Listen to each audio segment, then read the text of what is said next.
In this video, I'll be comparing Ethereum proof of stake and Cardano proof of stake. Both of the chains have gone through hard forks recently in the month of September, and now we can compare apples with apples. Essentially, they're at the same point where we can do a better comparison between them because of the changes that have happened recently.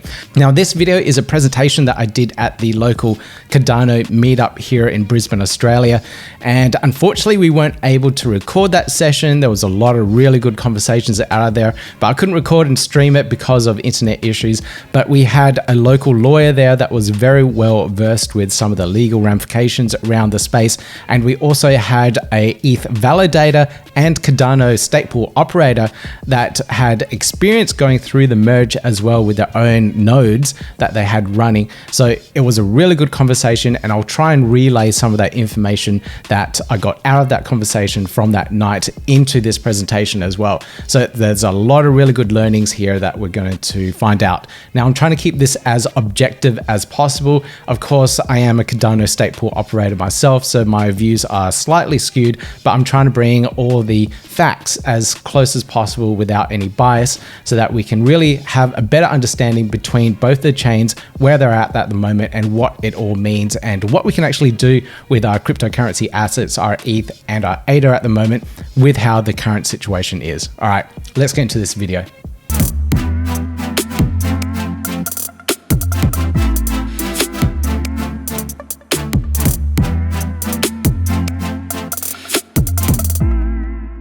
So thank you so much for joining me for another episode of the Learn Cardano podcast. For those that don't know me, I'm Peter Bury. I'm a Cardano ambassador, work deeply in the Cardano ecosystem as well, onboarding projects, finding them a bit of VC funding, bit of funding elsewhere in the Cardano ecosystem, all sorts of things. So it's been a really amazing journey over the last year going through this process and learning so much about it.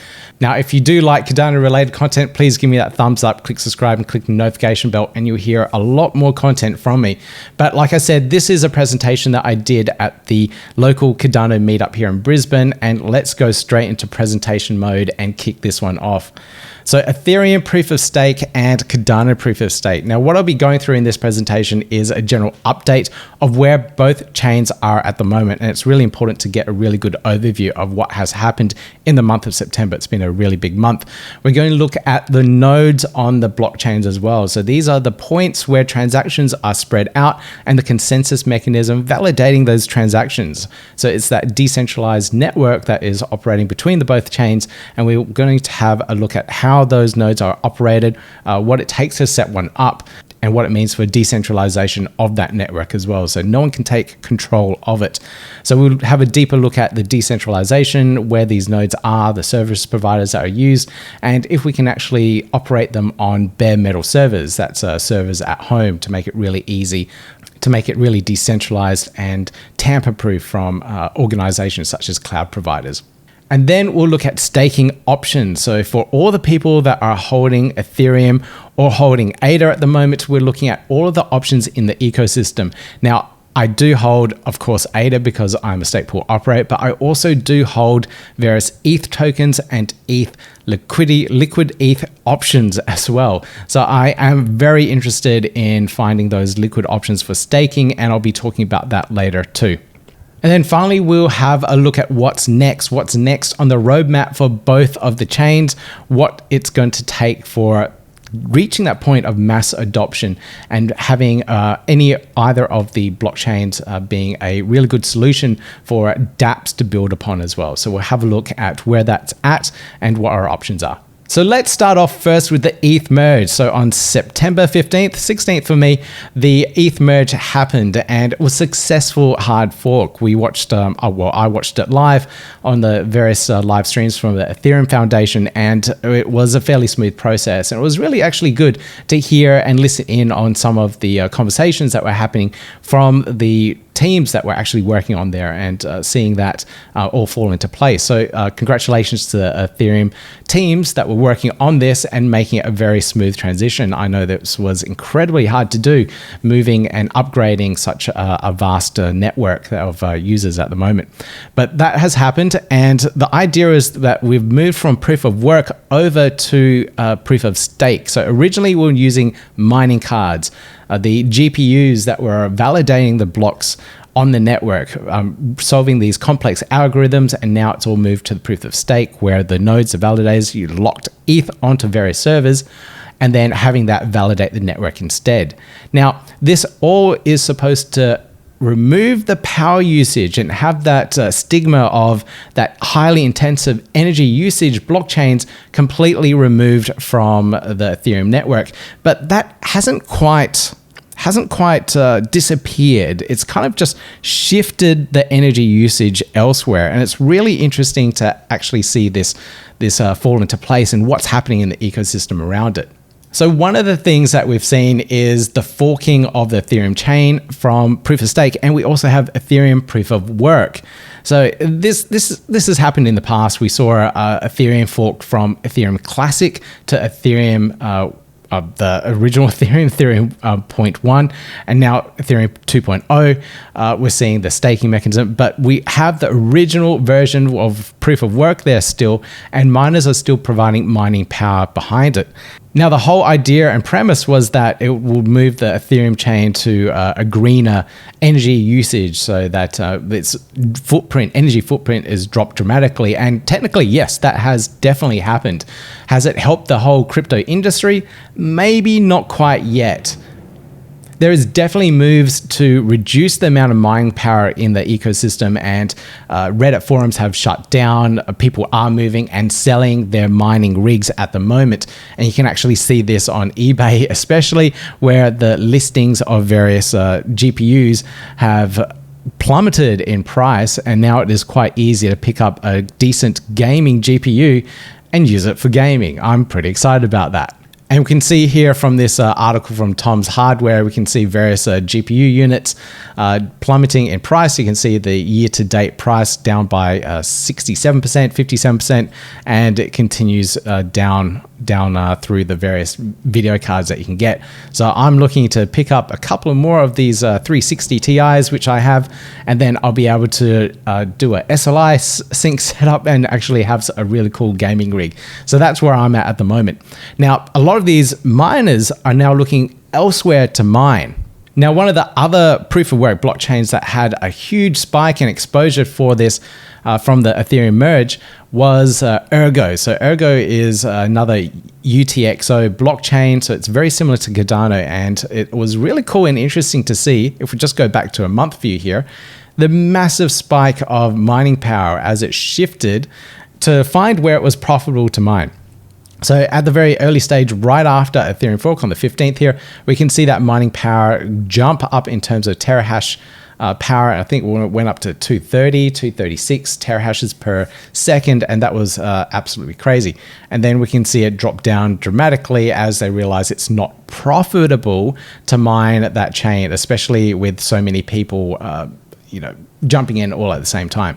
But we do see an increase. So we've seen it's gone from like a 22 terahashes per second to the, what is it around now, 33. So we do see that increase there. And of course, the really cool and interesting thing for the Ergo blockchain, but not just Ergo, but other proof of work blockchains, is all these miners moving over there to look for new opportunities, learning about those chains, and having that exposure from all these miners now doing research and investigation for all these different other chains. But as you can see, miners are looking for different opportunities. Has the global energy usage of proof of work diminished? I wouldn't say quite yet. We'll probably have to wait about 2 months to see what kind of impact that has had. Great, so we've moved everything over to proof of stake. Power usage is down for Ethereum chain. It's now ESG friendly. Institutional investors may look more so into Ethereum chain, so we may see more institutional money moving towards crypto assets because of that green tag that's now been slapped on it. GPU price is down. Great. Now, the very last thing that people didn't realize, I know a lot of, I realized, I knew, a lot of people in the crypto space knew, but a lot of people did not understand that they could not unstake their staked ETH at the point of the merge. People thought transaction speeds will increase, the fees will be reduced as well, and they'll be able to unstake their ETH. Not so. The ETH merge was only to move to the proof of stake consensus mechanism. So there were a lot of complaints from users around various exchanges where you could stake your ETH on the exchange, but unfortunately you could not. And you can see here from Kraken itself, they had to put out statements to let users know that you can't unstake yet. We're still waiting for this Shanghai update. It could take several months, from what I've seen, 6 months to a year before that would actually happen. So the Ethereum merge had that locked in mechanism for there. Usually when you see this kind of news, that hard forks, whatever, people buy the rumor, sell the news. In this situation, they had that locking mechanism there, so you couldn't sell the news because it was all locked in for the ETH staking. But there are some options to liquidate and move, and we'll talk about liquid staking a little bit later. Okay, so that's the general environment at the moment for the Ethereum ecosystem. Now, from the Cardano side of things, we've seen the Vassal hard fork happen. It happened a few days ago for me from the time of recording this video, and it was a very smooth process.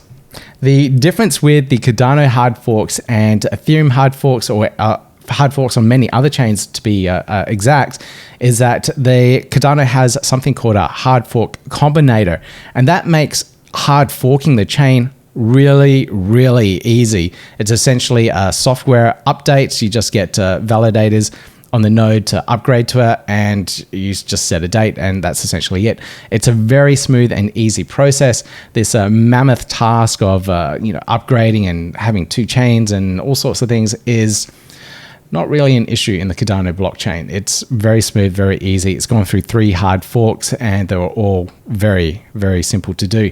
Now, this particular hard fork brings in scaling to the Cardano blockchain. So this is, we saw earlier this year, increase in block sizes to a point where it was still comfortable. So the propagation times are still very fast.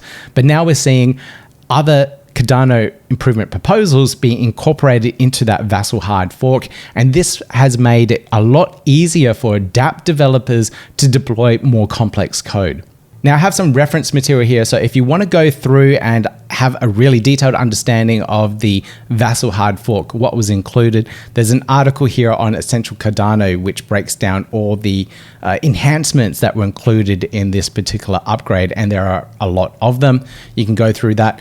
I also did an interview with Ben Hart from M Labs. M Labs is a consulting firm that is building a lot of the dApps in the Cardano ecosystem, and he talks about all the Cardano improvement proposals, breaks them down for us as well. So if you want to have a better understanding around them, links to it in the top right hand corner for you there, so you can learn a little bit more about what was included in the Vassal hard fork.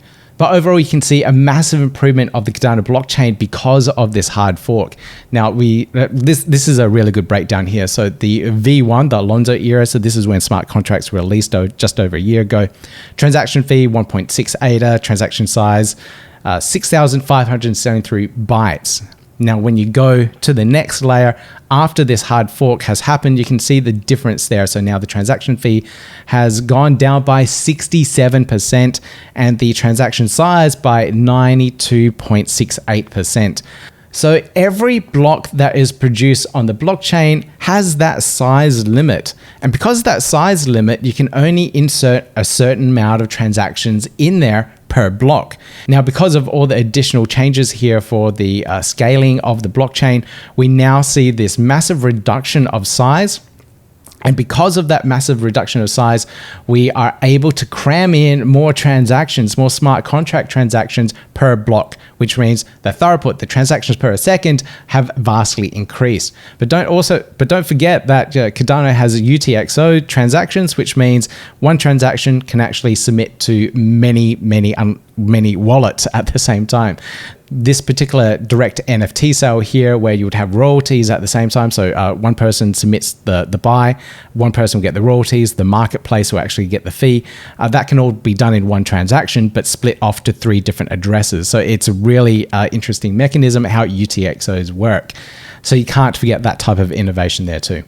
So great, now we've seen scaling of applications, things are a lot faster, absolutely fantastic, amazing.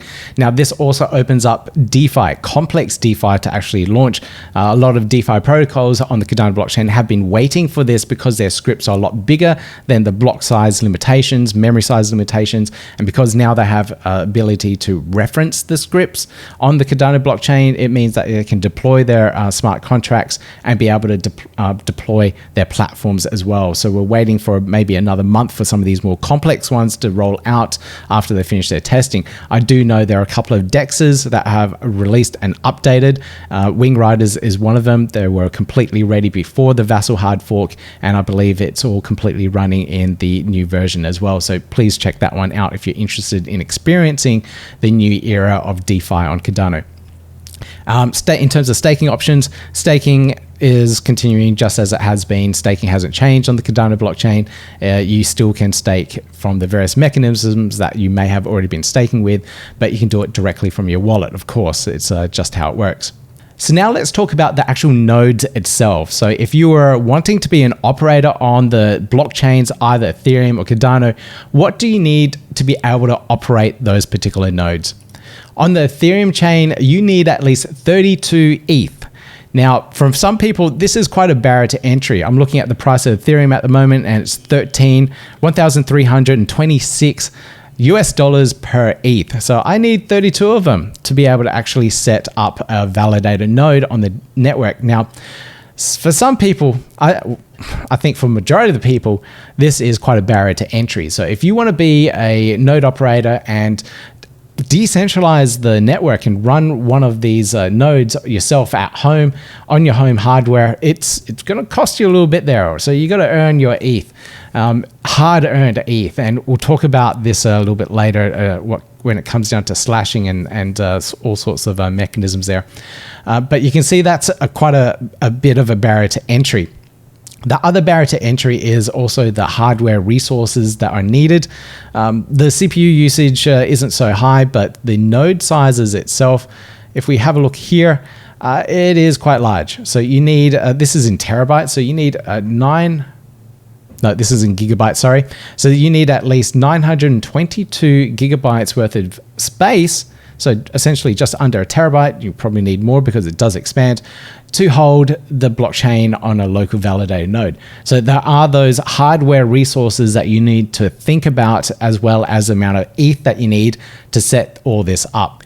Now, if we look at the mainnet statistics on the Ethereum blockchain for the software that you need to run, there are quite a few options here. So you have Geth, which is operating and is highly popular at 76%, and then you have Iragon and Besu, etc. I'm probably butchering the names here, but you can see the distribution of the different types of software that you can use.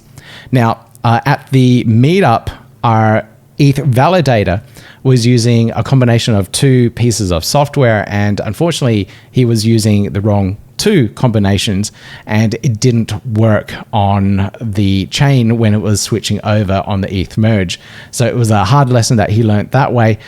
He was in a bit of panic mode, as he explained it, to get it up and running. He also had a backup node just in case the primary one didn't work, but because of that software configuration, it didn't quite gel together and work as he expected.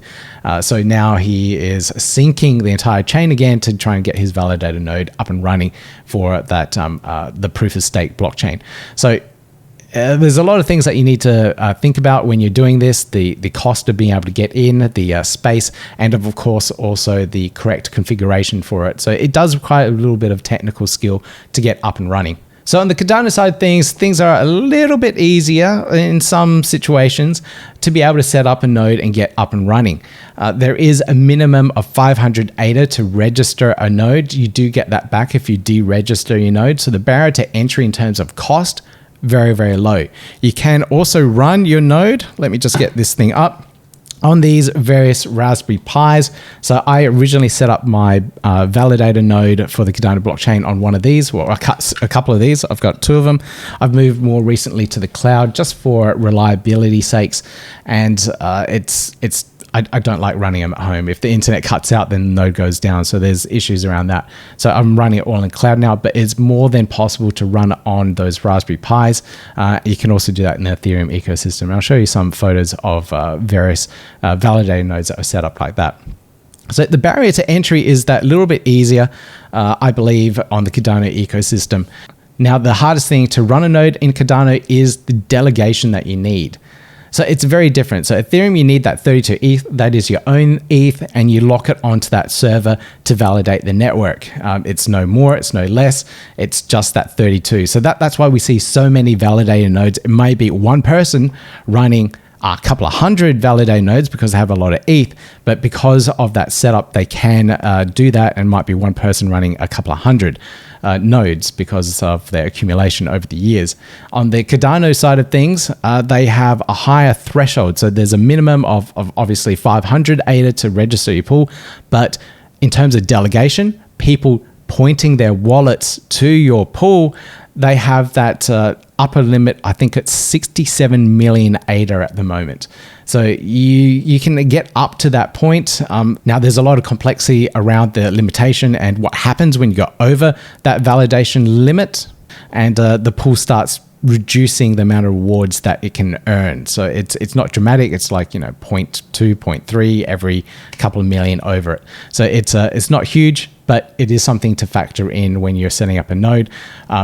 Most people don't need to worry about that because it's extremely hard to get a fully saturated stake pool up there. It's a struggle just to get up to the point of where you can actually start minting blocks every single epoch.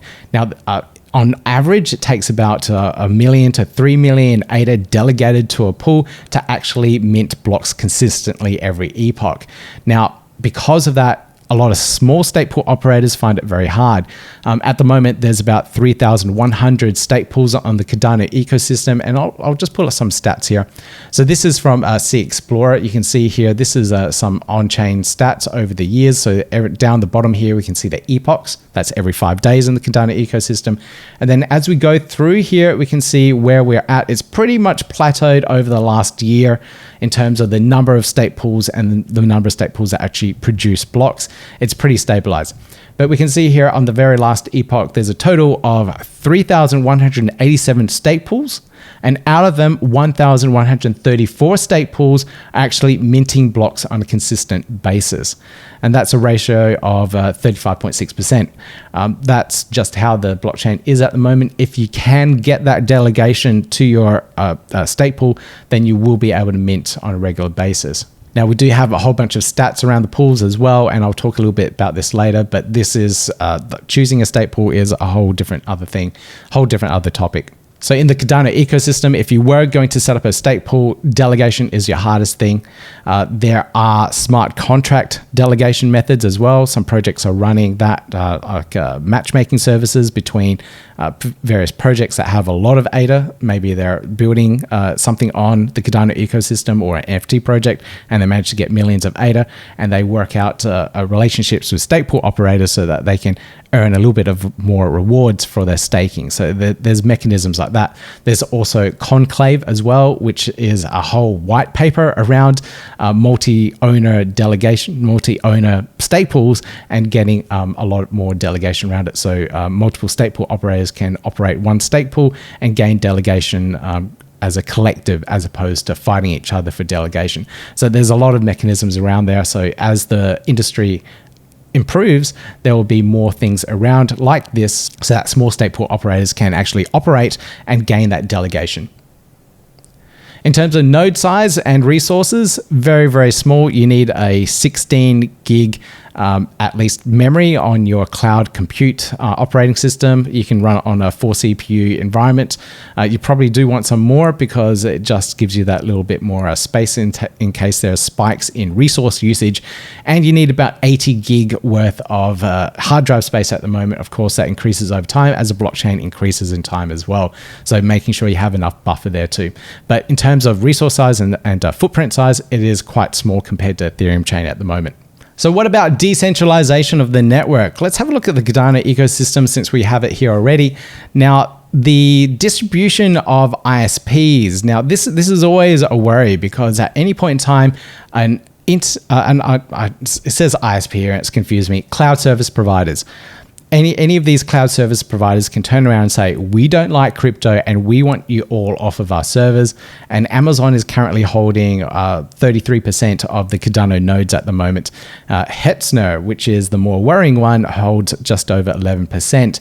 And Hetzner have put out statements saying that we don't want anything to do with cryptocurrencies at the moment. So if you're running a node and it's on Hetzner, please move your nodes off. Now, this isn't just isolated to Cardano, it's anything, any Ethereum, whatever it is. If you're running an ETH validator on Hetzner, move off, because there will be a point in time when Hetzner say, no, that's enough, get off our servers, canceling accounts. We have seen in the Cardano ecosystem, some stateful operators have their nodes completely shut down and Hetzner just wipe them off their servers and cancel their services. So please keep that in mind.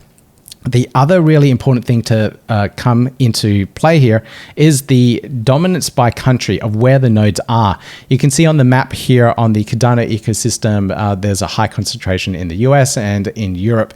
This is where a lot of the cloud providers are. So it's just a grouping because of those cloud service providers. So we can see that all happening there. And we can see in the United States, there's 37.25% dominance in terms of the actual nodes that are there. So it's something that you need to be aware of. Now, in the Ethereum ecosystem, this is very similar. We can see in the United States that 43.17% of nodes are in the United States. You can see the heat map here on the East Coast. There's quite a few setups there. I think there's a lot of big companies that have set up their validated nodes within the infrastructure there, and they should start thinking about decentralizing that. Why? Because of court cases like this. This is absolutely ridiculous that the SEC are trying to slide into this particular case, this Ballina case, where this person was a part of an ICO promoter. He was an ICO promoter and sold some of the tokens a little bit earlier, for a cheaper price, I should say, than what he should have. Made a profit off that, and now the SEC are throwing the book at this case and cramming in and saying that because, let me just read that. At the point their ETH contributions, so this is people contributing to this ICO, were validated by the network of the nodes on the Ethereum blockchain, which were clustered more densely in the United States than in any other country. As a result, those transactions took place in the United States. So it's cases like this that the SEC are trying to make an example of. I don't know. I really don't think that this particular case will pass with the Section 69 pass through it and have the Ethereum transactions all claimed within the jurisdiction of the United States. I don't see that happening. Now, what does this mean? Ramifications? We did have a resident lawyer at our meetup talking about this as well, but it essentially means any ERC20 token, any Ethereum, any ICOs that operate on the Ethereum chain, if this gets passed through and they say, yes, everything in the ETH space is a part and has been transacted within the United States, it means that anyone that has done those type of things is trading unsecured assets, which means they could be arrested in the eyes of the law in the United States and pay penalties, fines, go to prison, whatever it might be. So these ramifications are huge. So anyone that owns an exchange, contributes to a decentralized exchange, is building dApps in the Ethereum ecosystem, could face fines, penalties, jail time if this particular case gets through. So we do not want this one to get through. What can we do about it? We can decentralize the network more and move all of our validator nodes out of the United States to reduce that number from 43% to something insignificant like 10%. It should be easy enough to do to move those validator nodes. Now, I just want to bring up a couple of pictures in terms of homemade validated nodes. This is an Ethereum-based one, just a large hard drive for the more space. And this is a Cardano-based one. Nice little logos on it. It's pretty fancy. But you can see they can run on Raspberry Pis, very low energy footprint, which is absolutely awesome. Now, just to continue on those stats in terms of decentralization, we have the relay stats that are accessible in terms of the Cardano ecosystem. So we can see here 38% are on ADAOZ. So like I said before, we've got to make sure that the nodes for our blockchains that we're working on, that we're improving, are not centralized within various service providers. AWS provide very good services, so I'm not surprised that it's quite popular like that. And of course, in the Ethereum ecosystem, it's very much the same, 53%, which is even higher. So not only do we need to worry about how the chains are distributed globally, physically, but also what service providers are there as well. So the US may say, we own all transactions, whatever. If you're on the, if you're running an Ethereum node on Amazon, we own that as well because it's an American company. Some weird law might come out, they might find a way, and as a result, 53%. That's more than the majority of the transactions on the network. So we own jurisdiction over that. Hopefully none of that stuff goes through. Now, the really important stat that we need to watch, and hopefully this really grows over time, is not in data centers. So this is bare metal, homemade solutions. I really want to see this improve for either chain, Cardano, Ethereum, whatever it might be, so that we can decentralize our networks and decentralize our money. So let's move on to staking. So this is the main topic for anyone that is holding any of these assets. Anyone who is speculating in the markets at the moment, holds ETH, holds ADA. What can you do? How do you actually stake your assets so you can earn rewards from that as well? So this is what most people are interested in. Now, in the Ethereum ecosystem, there's a couple of ways to earn the rewards. And at the moment, it's becoming a validator. Now, that is not exactly really appealing at the moment. It is a little bit hard. It's not for everyone. And more recently, we've seen, this is quite a scary statistic, but there's a thing called slashing within the Ethereum ecosystem when you're a node validator.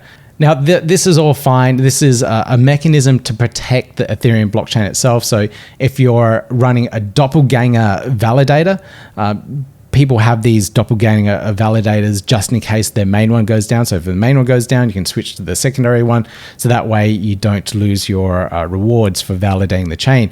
But we saw here 20 validators in the last few days get slashed and they lose their rewards. It could also possibly mean that you're removed from the network altogether and your 32 ETH is completely useless because you can't withdraw it out. If your validator gets slashed and you're removed off the network, you don't get those rewards. And because your Ethereum is locked into the staking, that's pretty much it. So it's not for the faint-hearted. If you want to go through and become an ETH validator, you probably need to do your research so that you know exactly what you're getting into before doing that.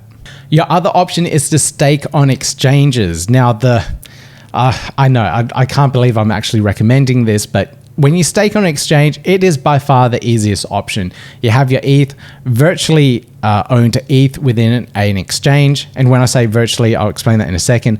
But you can look for some of the contracts that are there, choose your options, and then stake for a period of time. Usually that is locked. That is a locked period of time, might be 3 months, 6 months to a year, whatever it might be. And then your Ethereum is owned by the exchange and they can do as they please. And then you earn the rewards from it. And like I said, you can't withdraw at the moment. So you're pretty much locked in for an indefinite amount of time until all those withdrawal mechanisms are possible.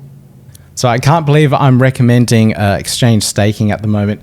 Now, there's also caveats with exchange staking. A lot of the exchanges have that really high APR. You can look at it and you think, wow, I'm going to earn 7%, 20%, whatever it is for staking. Now, a lot of that is marketing.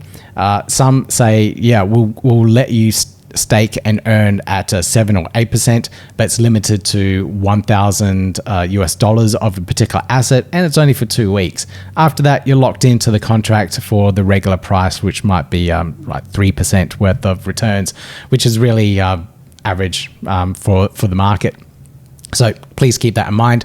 The other thing is that when you're staking with centralized protocols such as Celsius, you may lose all your assets because you don't own any of them. It's not your keys, not your assets, not your crypto. So please keep that in mind when you're staking with centralized services, because at any point in time in their terms and services, if you read, they can just go flick a switch, stop withdrawals, and then you don't see your crypto assets ever again. So now there's a lot of laws and regulations that are passing around that protect consumers for all that. In Australia, there are lots of really good regulations come into play, which are making it licensing and regulation for exchanges to protect consumers around that. So I really hope that does go through. A lot of that regulation is really good. I'll put links to it down below if you're interested in learning a little bit more. So that's staking options at the moment. Now we also have liquid staking. Now this is something I'm really interested in because I do have some of these liquid staking assets from the early days, and I'll go through some of the options here on the Ethereum blockchain. So this is all nodes. So this is a node and staking option. So it's a third-party provider that will help you set up your nodes. So it's a nodes as a service provider. So you can go there, get your node set up, and hey presto, they'll look after the management for you. There are some situations where the service providers may lose the keys to the servers and lose the ETH. This has happened. It has happened in the past, and a lot of ETH has been lost because of that. I'll put a link down below for you so you can read up about that. So it's learning mistakes in the industry. It's brutally expensive learning mistakes in the industry. But all nodes do a really good job of it from what I know. Now, one of the very popular ones is Lido. They do the ETH staking for us as well. Now, what they do is they take your ETH. So if you have 32 ETH, you can set up a stake, an Ethereum validator node with them. And then in return, they pay you out in wrapped ETH assets called STETH or staked ETH. And you can see here at trading. So if you want to be able to tap into that ecosystem and get some of this liquid staking tokens, you can. And they actually trade on various marketplaces at the moment, decentralized and also centralized exchanges. So you can get them and get into that liquid staking mechanism. Now, the staked ETH does trade at a slightly lower price than Ethereum. So it's about a 10%, 7%, 10% lower. And that is because it's discounted because it's not real ETH. It's a synthetic version of it, a reward that is given out for giving up your ETH assets. So a lot of people are not really happy about that. So there's obviously a lot of people that are totally fine with it because Lido is highly popular. You can see from the stats there on their website, there's a lot of staked assets in there. So a lot of people are using it. So you can see there are 187,611 people there. So currently staked within their platform. So there's a lot of people that use it. So it's highly popular, but because of that synthetic version of ETH, it trades at a slightly different discount. So it's a very interesting mechanism, very different way of doing things, but it's probably moving towards like an industry standard for a lot of people. The other option here is that I looked into was Rocket Pool. So I actually was a part of their ICO in 2018. They're actually a Brisbane-based company, so they're not too far from here. So I thought, great, Australian made, this is going to be great. It is cool. It is good. I hold some of their early tokens, and I'm still trying to work out how to actually convert them over to the new version of their token, and they call it RETH or Rocket ETH. Again, this is a wrapped synthetic. It's not the real Ethereum, so you're giving up your ETH assets, which I have, for their RPL token, and now you need to convert that RPL token to RETH and go through various smart contracts to do so. So it's going to cost me more to actually do that and get my staked liquidity back from the Ethereum ecosystem. Huge pain in the butt, but that's the development process that's gone through. So I've been waiting for staked ETH since 2018, and I'm still yet to actually stake any ETH because of the mechanisms that I'm wrapped into at the moment. So fingers crossed I do sort that out. I'll let you know how I go. On the flip side, we have the Cardano staking. Now, Cardano staking by nature, by design, by the protocol is liquid. It's non-custodial. ADA never leaves your wallet as you delegate to a staple. This is absolutely genius, and I love staking in the Cardano ecosystem because it always stays in my wallet. It stays in my hardware wallet, whatever it is that you're using. You choose your stake pool that you want to delegate to. Yeah, there's many to choose from in the Cardano ecosystem. I showed this screenshot a little bit earlier, but there's 3,100 or so. This website here, C Explorer, ranks them by their own internal algorithm. So I'm not sure how they do it, but you can see all the stake pools there. Ours is ranked 32 at the moment.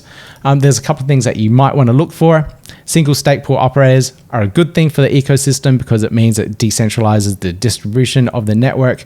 And of course, you want to know how many rewards and whatnot that they're producing at the moment, their performance and everything else. So it's something you need to dig into a little bit.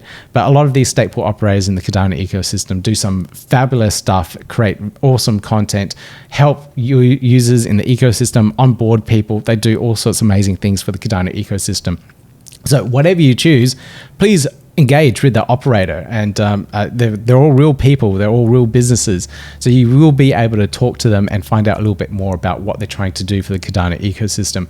Now, in terms of staking and how you actually do it, I have many video tutorials about this. You can search the channel for them, but once you set up your native Cardano wallet, this is Eternal, a very popular wallet in the Cardano ecosystem.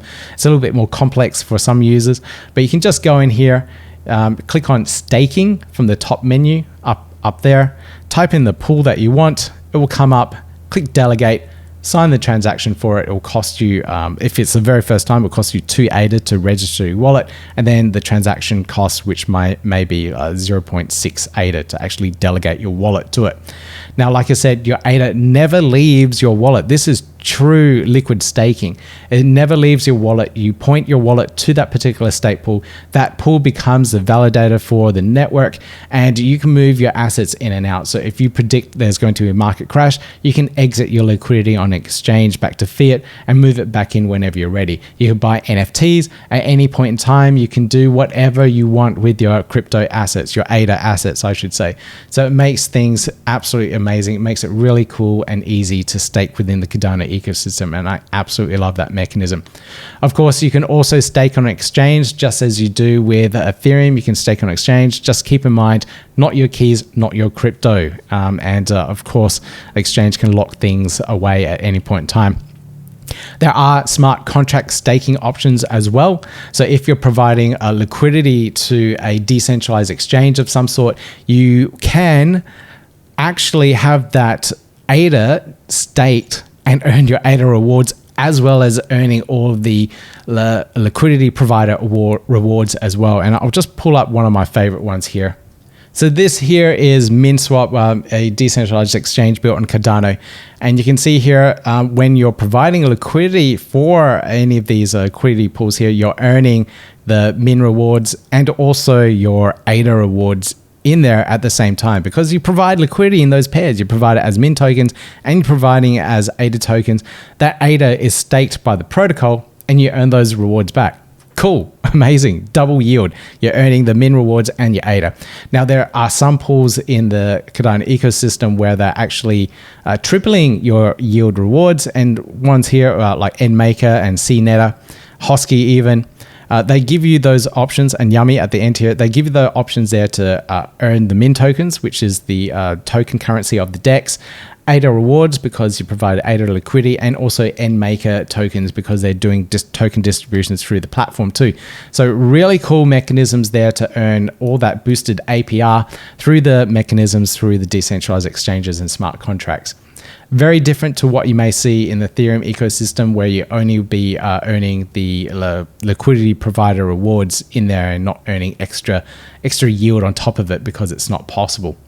So very interesting options in the Cardano ecosystem in terms of staking and doubling and tripling your yield. So lots of those boosted yield rewards. Now, on both sides of the spectrum, both sides of the chains, a lot of people are also doing leverage staking. So you could see people using borrowing and lending protocols to borrow more ETH or borrow more ADA assets and then stake them in various protocols and DeFi protocols, whatever it might be, DEXs, to earn all those extra yields. Then they take out loans again on top of that, and they keep on doubling up, tripling up, quadrupling up their loans and boosting their rewards that way. Highly risky, because at any point in time you can have a massive market crash, liquidate all your loans very quickly, and you'll be stuck with your assets. So not an option for the novice, not an option for a beginner. Very risky indeed. But during a bull run, if you're starting at the bottom and you're leveraging early, you can exit at the top for massive gains. Not financial advice. Please don't do that. It's, like I said, very, very risky. Now, in terms of roadmap and where we are at with both the chains, it's really interesting to have a look at this and see exactly where things are at. Now, let me just pull up the Ethereum one here. So we've just had the merge. Sorry about the quality for this one, but it needs to go through multiple different steps now. So we've got the merge, then the surge, which is scalability, the verge, statelessness. So these are more innovations within the ecosystem there. And then the purge, eliminate historical data and technical debt on the chain. And then the splurge, that's miscellaneous, but also important stuff. So we have still quite a few development milestones in the Ethereum ecosystem. How long will this take? I don't know. I think the whole move to proof of stake was 6 to 7 years to get to this point where we are now from when it was originally proof of work. Proof of work, great start. Then they started work on the proof of stake migration. So it's taken quite a long time to get to that first part, the merge.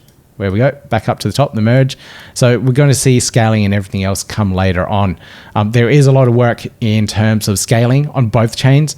So the ideas and mechanisms that have been developed already in the Ethereum ecosystem, I have to be fair here, a lot of this tech comes from Ethereum, where we have ZK rollups and side chains that do a lot of the computational power and processing for the blockchain and then process it back on the main chain. So we're seeing that technology also get rolled out on the Cardano ecosystem, and that's a lot of stuff that's pioneered in the Ethereum ecosystem because they're looking and trying to develop this scaling mechanisms, and they're all rolling out to the Cardano ecosystem at the same time. So in terms of scaling, maybe we'll see faster scaling options with Ethereum as well. We're already seeing it in the Cardano ecosystem with sidechains such as Milcometer, and then also the EVM sidechain, which IOHK is rolling out, I believe, later this year. So we're going to see all those sidechain options. Oh, yes, and IOG are also rolling out Hydra heads, which is their scaling solution too.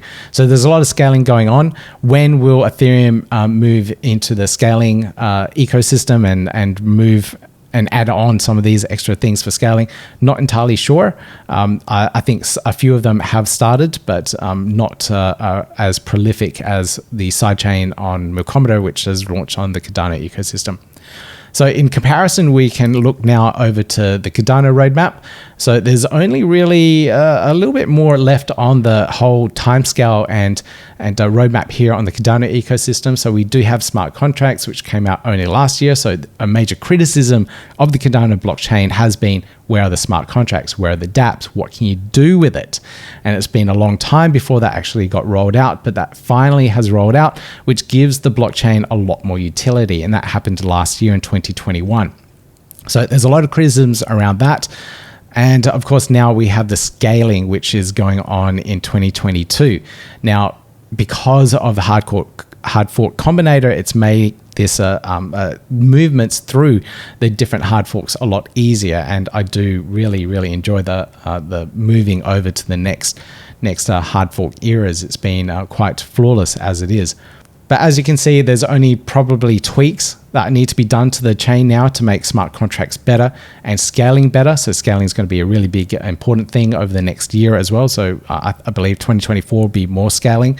But at the same time, governance is being rolled out in the Cardano ecosystem as well, with projects with innovations such as Project Catalyst, which has been going on for the last year and a half or so, which is the on-chain governance for the Cardano ecosystem. And I love working with projects to bring them on board. If they're building on the Ethereum ecosystem, I've been working with them to bring them on board so that they can get some of the funding in the Cardano ecosystem from the treasury and build out integrations between it so you can have interoperable and cross-chain solutions. So I'm really excited about that kind of future. So that is it. That brings me to the end of this presentation. So we've gone through all of the bits and pieces here. We've gone through the updates of the chain, how the nodes look like, the decentralization of them as well, staking options for users, and of course the roadmap in general of what's coming up next. So hopefully that's given you a really good overview of where both the chains are at the moment. We've had, I really wish I recorded the session at the Cardano meetup, because there was a lot of really good conversations from multiple different people that actually were working Ethereum, and also legal advice from the Cardano meetup group as well. So it was a really, really good conversation. So if you don't want to miss out on that, make sure you go to meetups in your local area. There are plenty around the world, so please check them all out on meetup.com. You'll be able to find all these events. Speaking of events, I'll be at CNFTCon in Vegas coming up in the next couple of weeks. I'll also be at Rare Bloom, so if you're a follower of the channel, I'd love to see you there. Come along. I think I can get you free tickets if you want them. I think there's still a couple available that I can throw over your way as well. So please come along. And of course, there's also the Cardano Summit on the 19th of November. In Australia, there'll be 3 of them from what I've heard: Brisbane, Sydney, and Perth. So if you're interested in learning a little bit more about what's going on in the Cardano ecosystem, please make sure you give me that thumbs up, click that subscribe button, click that notification bell, and I'll keep you up to date with all the events where you can connect with people, learn a bit more, find out how your project could possibly get funding in the Cardano ecosystem so we can build beautiful interoperable apps with Cardano blockchain. All right, that's it for me. I'll see you in the next video. Yeah, gotta do it like that. You've been listening to the Learn Cardano podcast. Gotta get it hype. Crypto is what we like, but this is not investment or financial advice. Gotta do your research, cause it's risky. We know it is. This show is educational and it's informative. Crypto's the future, really, it ain't no debate.